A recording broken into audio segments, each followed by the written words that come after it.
വന്നല്ലോ മാറണം. ആസിഫ് അലിക്ക് അഭിനയിക്കാൻ അറിയില്ലെന്നല്ല, ആസിഫ് അലി പോരാ ഇന്നും പറയുന്ന കാര്യത്തിൽ ഉറച്ചിരിക്കുന്നു. ആസിഫിയുടെ മുഖത്ത് എക്സ്പ്രഷൻ ഒരു മാറ്റവും ഇല്ല. അയാള് സുഹൃത്തായാലും കാമുകനായാലും പോലീസുകാരനായാലും ഇപ്പം മറ്റേ ഭാര്യ പോയ മനുഷ്യനായാലും അയാൾക്ക് വികാരം ഒന്നാ. കവി തല്ലുവാങ്ങിയിട്ടേ പോകുന്നാ തോന്നുന്നത്. എന്താണ് നിങ്ങൾ ആസിഫ് അലിയിൽ കണ്ട മാറ്റം?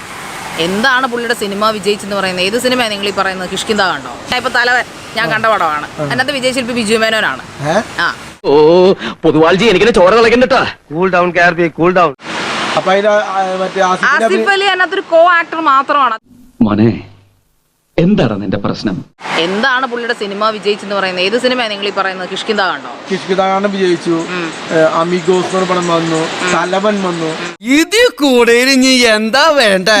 ഇപ്പൊ കിഷ്കിന്ത കണ്ട നിങ്ങൾ പറഞ്ഞല്ലോ, ശരിയാണ്. ഇറ്റ്സ് എ നൈസ് മൂവി എന്ന് പറഞ്ഞാൽ പോലെ വ്യത്യസ്തമായിട്ടുള്ള അതിന്റെ റൈറ്റിംഗ് ആണ് അതിനെ അത്രയും ഗംഭീരമാക്കിയത്. മുഖത്ത് ഒരുപാട് എക്സ്പ്രഷൻ മാറ്റങ്ങളൊക്കെ ഉണ്ടല്ലോ. എന്ത് എക്സ്പ്രഷൻ? ആ കണ്ണുകളിൽ എപ്പോഴും നിറയുന്ന ഒരേ കണ്ണിലെ ഒരേ രീതി. എന്തോന്നടേ ഇത്? ഇതിന് വട്ടുണ്ടോ?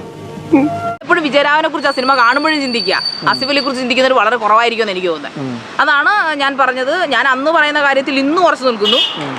ആസിഫ് അലി പോരാ.